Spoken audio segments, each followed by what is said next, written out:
नवजात शिशु को नहलाने से पहले हमें कुछ बातों का ध्यान रखना बहुत जरूरी होता है। जैसे कि बच्चे को नहलाने के लिए आप कैसा पानी यूज कर रहे हो, और बच्चे को नहलाने के लिए आप किस तरीके से उसको पकड़ रहे हो, और आपको कौन से बॉडी पार्ट से उसको नहलाना स्टार्ट करना है। तो ये छोटी छोटी बातें हमें ध्यान में रखना बहुत जरूरी है। अगर आप न्यू मॉमी हैं और आपके घर में कोई बड़े बुजुर्ग नहीं है बताने के लिए ये सब चीजें, तो ये वीडियो स्पेशली आपके लिए ही है।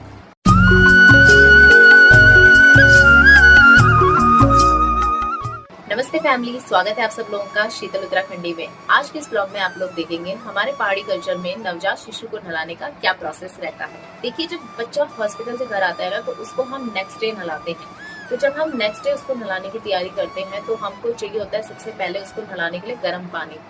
गर्म पानी के लिए हम आग जलाते हैं, क्योंकि जो रॉड वाला पानी है, जो इलेक्ट्रिसिटी द्वारा गर्म हुआ पानी है, उसको हम लोग अवॉइड ही करते हैं, क्योंकि वो बच्चे के लिए अच्छा नहीं माना जाता है। क्योंकि छोटा बच्चा होता है, उसकी स्किन बहुत सेंसिटिव होती है, इसलिए हम रॉड वाले पानी को अवॉइड ही करते हैं और हम उसके लिए आग में हुए गर्म पानी को ही इस्तेमाल करते हैं। तो सबसे पहले हम लोग आग जलाते हैं। हम लोगों की आना स्टार्टिंग में बच्चे को रूम के अंदर ही नहलाते हैं, इसलिए जब तक पानी गर्म होता है ना, तब तक हम लोग रूम में उसके नहाने का सारा सेटअप रेडी कर लेते हैं। जैसे कि टब, शैम्पू, सोप और उसके कपड़े, उसका मेकअप किट, टॉवल, सब कुछ रेडी करके रख देंगे। और फिर साथ में उसको थोड़ा सा दूध भी पिला लेंगे, ताकि उसको नहाने के बीच में भूख ना लगे।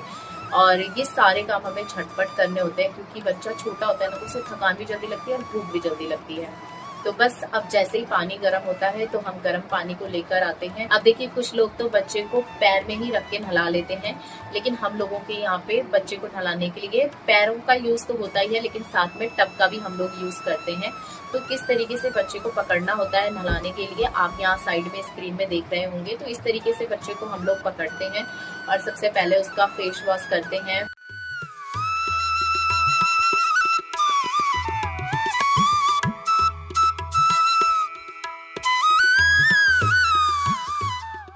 फिर उसका हेड अच्छे से वॉश करते हैं।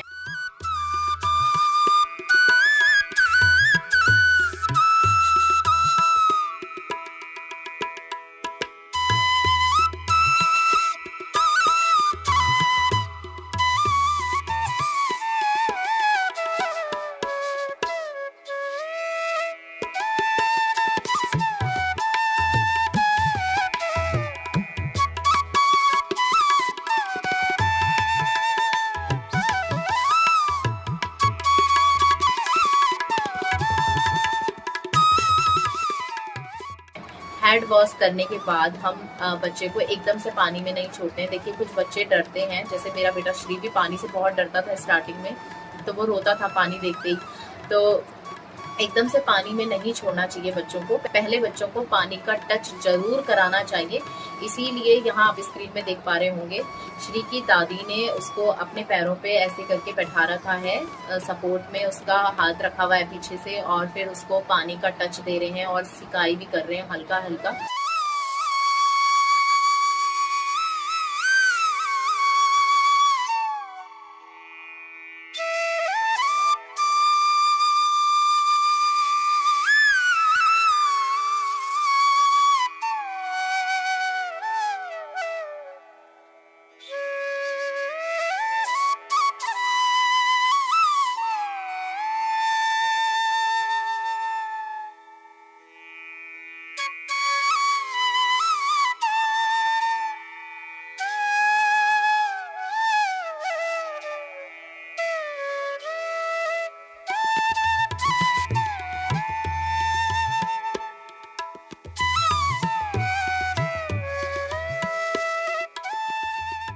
फिर धीरे धीरे बच्चे को टब में लिटाया जाता है और एक हाथ से सपोर्ट जरूर रखते हैं, और पैर की एड़ी में उसके सर का सपोर्ट रहता है, और एक हाथ से सपोर्ट करके उसको धीरे धीरे उस पे सोप लगा के उसको वॉश किया जाता है।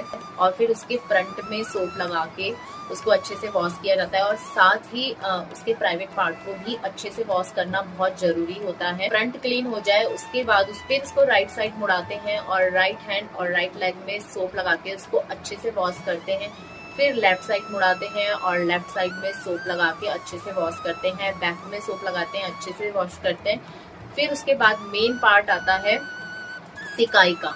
सिकाई के लिए हम लोग थोड़ा सा गर्म पानी यूज करते हैं, क्योंकि अभी तक हम जिस पानी से नहला रहे होते हैं वो उतना गर्म नहीं होता है, लेकिन सिकाई के लिए हमें थोड़ा सा ज्यादा गर्म पानी चाहिए होता है, जितना मतलब बच्चा सहन कर सकता है उतना। तो हम थोड़ा सा ज्यादा गर्म पानी लेंगे, हाथ पे पानी भर के बच्चे पे छपाक लगानी पड़ती है, उसके हाथ में, बैक में, चेस्ट में, स्टमक में, थाई में, और हल्का हल्का उसको गाल में और सर पे भी सिकाई करवाते हैं। मतलब बच्चे के बॉडी के हर एक पार्ट में हम ऐसे छपाक लगा के सिकाई करते हैं।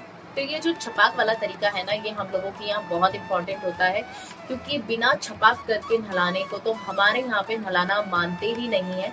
इसलिए जब भी हम लोग बच्चे को नहलाते हैं ना, तो उसकी सिकाई जरूर करते हैं पानी के छपाक मार मार के। और ऐसा नहीं है कि बच्चे को दर्द लग रहा हो, क्योंकि जिसको नहीं पता ये वाला कि ऐसे छपा करके बच्चे को नहलाया जाता है, तो वो सोचेगा कि बच्चे को कितना दर्द हो रहा होगा, लेकिन हाथ का दर्द बच्चे पे नहीं लगता है, क्योंकि हम पानी को हाथ में भर रहे हैं, तो पानी का छपाक हम बच्चे पे मार रहे होते हैं, तो पानी का छपाक लगता है बच्चे पे, बस आवाज ज्यादा आती है कि हाँ ये बहुत जोर से लग रहा है। लेकिन इसका जो फायदा है ना, वो ये भी है कि बच्चे को बहुत आराम मिलता है, क्योंकि जब हम ऐसे छपाक करके मारते हैं खूब बढ़िया करके, तो बच्चा एक तो स्ट्रांग बनता है, नाजुक नहीं बनेगा, और इससे थकान भी जल्दी लगेगी, तो वो दूध भी ठीक ठाक पिएगा, और दूध ठीक ठाक पिएगा, पेट भरा होगा, तो वो नींद भी अच्छी लेगा और परेशान भी कम करेगा। मतलब ऐसे नहलाने के बाद बच्चा बहुत आराम से रहता है, उसको सुख मिलता है, बहुत अच्छा लगता है बच्चे को।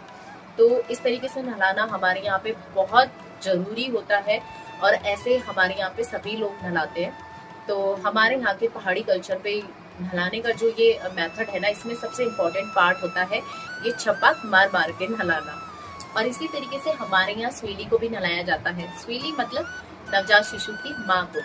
तो जिस तरीके से बच्चे को छपाक मार मार के नहलाते हैं, उसी तरीके से हमारे यहाँ पे स्वीली को भी ऐसे ही छपाक लगा लगा के नहलाया जाता है। जब ये छपाक वाला प्रोसेस खत्म हो जाता है, उसके बाद थोड़ा ऐसे एक मुट्ठी में पानी लेकर ऐसे फिराते हैं, और थुक तौंदा कहते हैं इसे। ये कहते हैं कि मतलब नजर नहीं लगती है बच्चे को अपनी, तो बस ये थोड़ा सा ऐसे करते हैं, और उसके बाद फिर उसको टॉवल से क्लीन करते हैं उसके बॉडी पार्ट्स को।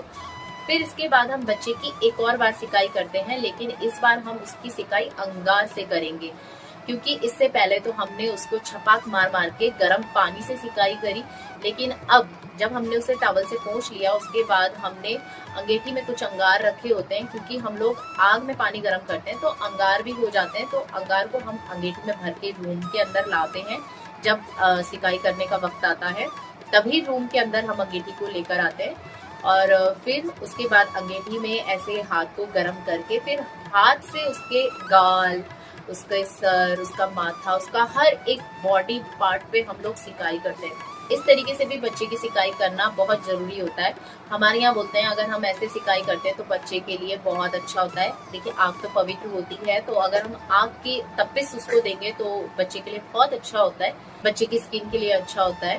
फिर इसके बाद हम बच्चे को ऑयल मालिश करते हैं, और फिर कपड़े पहनाकर उसको दूध पिला देते हैं, क्योंकि बच्चा छोटा होता है, इतने प्रोसेस के बाद वो थक जाता है, भूख भी लग जाती है, तो दूध पिलाना जरूरी है। तो दूध पिलाते हैं और फिर वो आराम की नींद सो जाता है।